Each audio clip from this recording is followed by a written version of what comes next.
Shields up, Arnbreakers. Burkan here coming at you with another video, and I'd actually planned on doing a different video for you guys yesterday because it was that whole Xbox 2020 event thing, and I was really curious to check out some Assassin's Creed Valhalla gameplay to see the evolution from the combat from Odyssey to Valhalla, to see if it was indeed going to be as different as they were claiming.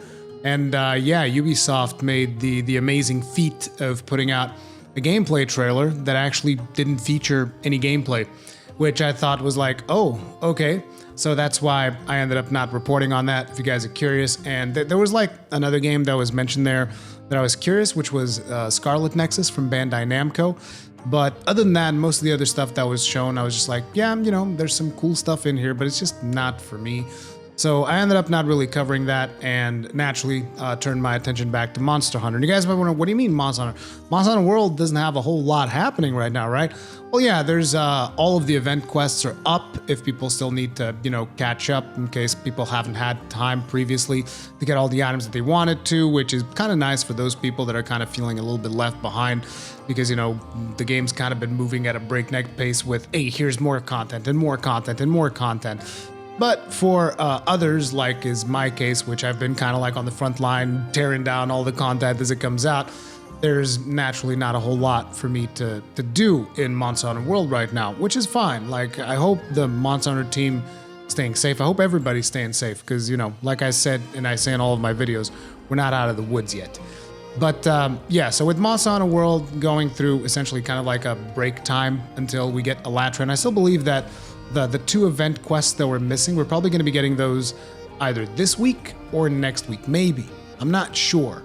My initial prediction was that it was going to be this Thursday, but it might end up getting delayed because everything's kind of in the air right now. But as I was saying, with the game essentially in this kind of like break period, I thought I'd bring you something a little bit more old school, which is something that I've been dedicating a lot of time into, and that is Generations Ultimate, because those of you that have been following my progress in Generations Ultimate, because I do live stream it over on Twitch, those of you who follow the progress, you know that I haven't even completely beaten G rank. I haven't even unlocked my Hunter rank in Generations Ultimate, because I tend to get distracted, which is like, oh, I wanna work on a Gunlance set, and then I work on a Gunlance set, and I'm like, no, I want to work on a Sword and Shield set, and I want to craft this Gunlance and do this Deviant, do that thing, and the other. There's so many different things pulling me in so many different directions in that game that I just end up taking the longest road possible before I eventually get down to doing key quests. But I'm finally getting to a point where I will probably be engaging on the final boss of GU, which I haven't even fought yet.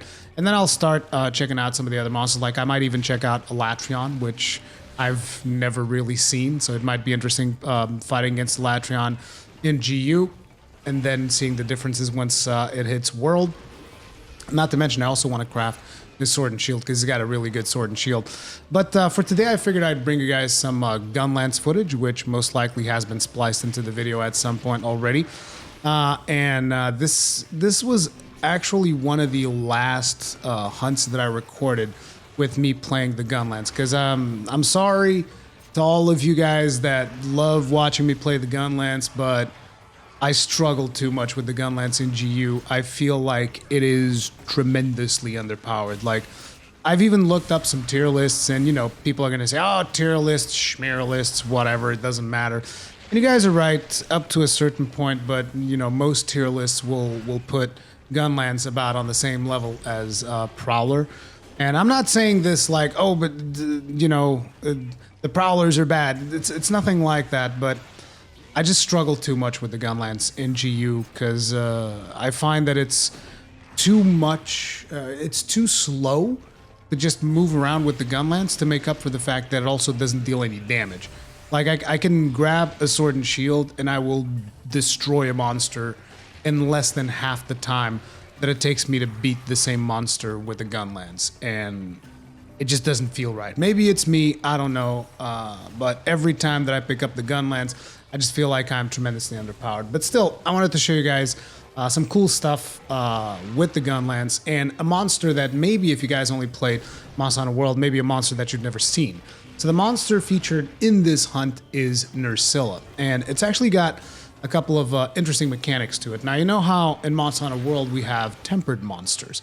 Well, in Generations Ultimate, they have something different, which are hyper monsters. Now, hyper monsters is actually, in my opinion, a much cooler concept because it makes the fights more interesting than tempered monsters. Tempered monsters are essentially just like, you know, sometimes a boost in the aggression of the monster. So the monster will be more aggressive, attack you more frequently, like give you less breaks. Maybe it has a little bit more stamina.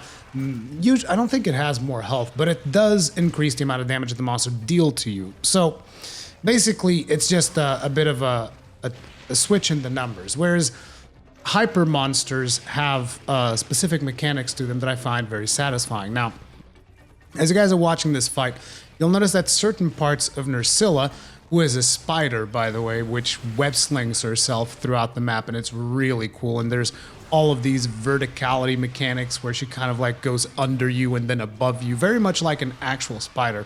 The hunt is extremely interesting. She's one of the monsters that I really like. I think it's a really cool monster, so that's also the reason why I wanted to show it to you guys. But You'll notice during this fight that certain parts in her body will glow. That's the hyper mechanic. How that works is that those body parts will deal a ton more damage. They'll like straight up, and with certain attacks, the monsters can just straight up one-shot you regardless of how good your gear is. But it also gives them a bit more build-up when they are doing those attacks, particularly attacks that will deal a lot of damage. You'll notice that they're going to be a little bit slower to kind of let you know, hey, this thing's gonna hurt. If she hits you with this thing, she's gonna wreck you. So that's kind of like the way that works. And then the cool thing about it is that GU, as you guys probably know, because you might have heard people talk about it, but in case you didn't know, I'll tell you anyway. There's a mechanic where you choose a specific style for your character. And we'll also talk about the style that I'm using in this video. You choose a specific style for your character, and then you get to choose a hunter art, which is kind of like an arcade game where you build up your special by comboing an enemy, right? You beat the crap out of an enemy, your special gauge fills, and then you press a button, and boom, you execute a special move. That's the whole concept behind hunter arts.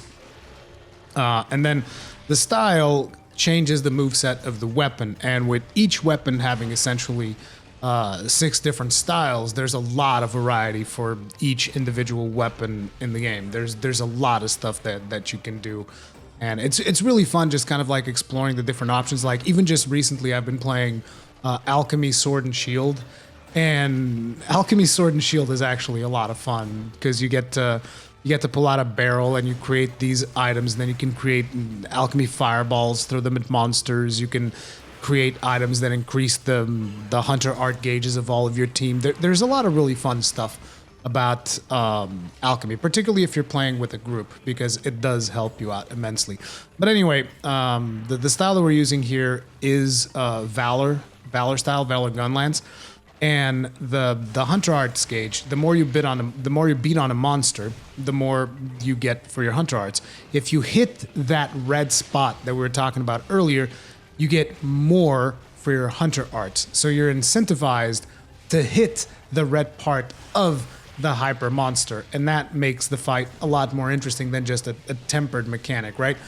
Now, like I said, it is going to be a risk-reward thing because essentially, you know, while you're risking yourself hitting those red portions, those red glowy bits on the monster, if the monster happens to hit you with an attack, you're going to get completely smashed. But on the other hand, if you manage to successfully hit them there often, I believe you also deal more damage. I'm not 100% sure, but I think you also deal more damage in the red parts. To deal more damage, you get more gauge. It's a risk-reward thing. It's a bit of a gamble that you go ahead and you do. And that's just the mechanics of the hyper monster, which is really cool. This is also a G rank monster, so you guys might notice, wow, this hunt's taken like a good long while. Yes, I believe it took me somewhere north of 30 minutes to complete this hunt with a Gunlance. It'd probably be a lot faster if I used the sword and shield, but you know, at the time that I recorded this, I was still very much, I'm gonna make Gunlance work. And now I'm like, no, I'm just gonna play sword and shield. But the way that the G rank works in here, which G rank is essentially the equivalent of master rank in Monster Hunter World. G rank in this particular game is scaled for 2 players. So that means that the monster is going to have a lot more health than normal. Usually most hunts tend to, most regular hunts would last between 15, 20 minutes, whereas G rank hunts might take you a little bit longer if you're a casual player, but if you're like excellent at the game, you might just be able to destroy a monster in seconds because there are certain styles that are really powerful when combined with the proper weapons and their proper hunter arts. But in my opinion, G rank is a lot more enjoyable if you have someone else to play the game with you because like I said, the content is scaled for 2 players. It is not going to be particularly solo friendly, especially when you're making the jump from high rank into G rank. Like the numbers increase in the monsters is insane. They're going to be hitting a lot harder, they're going to be taking a lot longer to actually kill, and you're just going to be challenged on a completely different level than you were being up until that point. Now, some people are going to be asking me, Sorurakan, is this worth it for me to get into this game now, considering that Monster Hunter World is on a bit of a hiatus because there's not going to be new content for, maybe a month, maybe 2 months, we shall see. Is it worth getting into GU? And in my opinion, it is worth it because there's still a lot of solo player content. But let me warn you from the get-go, Generations has the worst start of any Monster Hunter game I've ever played. The worst start. That means that there are a lot of boring quests in the early game. It's like, oh, go get me some eggs. Go kill some meaningless minion monster. Go gather some honey, go gather some hot coal or whatever. There's a bunch of quests like that. There's too many. As a matter of fact, I would advise you guys to go download an app. If you end up getting this game or if you've already bought it and you haven't gotten around to it and you're thinking about jumping in now, go download an app. It's called MHGUDB. That's Monster Hunter Generations Ultimate Database. That app will tell you what are the key quests that you need to do in order to advance to the next tier of quests. And that will allow you to skip a lot of the more boring quests. Like, you can still do the boring quests if you want, but you just, it's not particularly exciting. And there's a ton of mechanics to learn with this game. It's completely different from World. The styles, all of that jazz. There's a lot of stuff to learn. There's a lot of content. Like, even if you're planning on getting to endgame and potentially stopping, like maybe you're like, oh, I get the G rank and, I haven't been able to advance anymore. You're still talking potentially hundreds of hours of content in solo. Okay, you can still do a ton of solo content in this game and enjoy it at your own pace. So, if you have friends to play with, that's even better. You're going to enjoy the game even more. But even if you're playing it solo, it's still worth it, even if just to see what an older style of Monster Hunter game looked like, for you to, just to get some perspective. Particularly if you like the loop of Monster Hunter. The loop in here is very much the same. Go in, hunt monster, get parts, craft weapon, craft armor, then hunt bigger monster, get bigger parts, craft bigger weapon, bigger armor. It's still very much the same gameplay loop. It's just the gameplay is going to feel a little bit different because you don't have as much quality of life. The controls, some people have called these controls clunky. Others will say, no, they're much more precise than World. And it's a little bit of A, a little bit of B, depending also on the weapons that you play. Some weapons are more accessible than others. And there's a lot of styles to explore. Like one of the styles that I've been dedicating a lot of time to recently has also been Evade SNS. Good God, Evade SNS is so beast. It's like the Dark Souls of Monster Hunter playstyles. It's true though, because you basically have so many iframes on your dodge and you can just like dodge through everything and it feels great. Adept style SNS has just been like a beast of a weapon that I've been playing quite a bit recently. But yeah, like I also said, the style that you're watching in here is Valor. It's got like special things that you kind of like charge up, gives you a special gauge and whatnot. But there's other more straightforward styles like Striker. Striker's a style I like a lot, which is all about you hitting the monster, and the more you hit the monster, the more it charges up 3 Hunter art gauges, and you get to just like do all kinds of special attacks. That's actually my favorite style, Striker SNS. I love Striker SNS. I don't think it's the most powerful style, but it definitely can dish out some serious deeps. But yeah, I wanted to show you guys an older monster from older Monster Hunters. I wanted to tell the guys what I've been up to, which is basically playing Generations Ultimate. I've also played some Trials of Mana and a little bit of Final Fantasy VII, basically holding off until Xenoblade Chronicles Definitive Edition comes out. That's going to be another game that I plan on playing. And most of my time I'm going to be investing in the live stream because there's just not a whole lot for me to report on right now.